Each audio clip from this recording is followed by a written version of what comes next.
How to fix couldn't send messages on Messenger.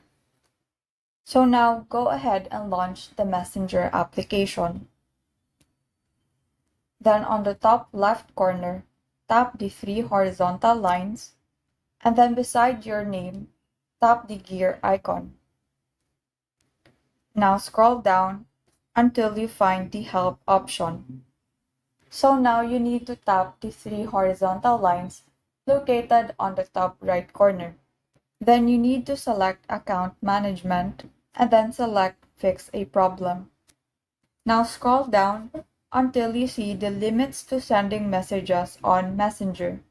Tap this option, and then under this, you will be asked to answer this question. Tap No, and then select Other.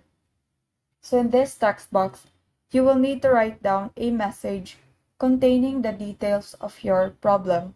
So after writing down your message, hit the Submit button and wait for 2 to 3 hours to see if the issue has been resolved. And that is how you fix couldn't send messages in Messenger. Thank you and have a great day.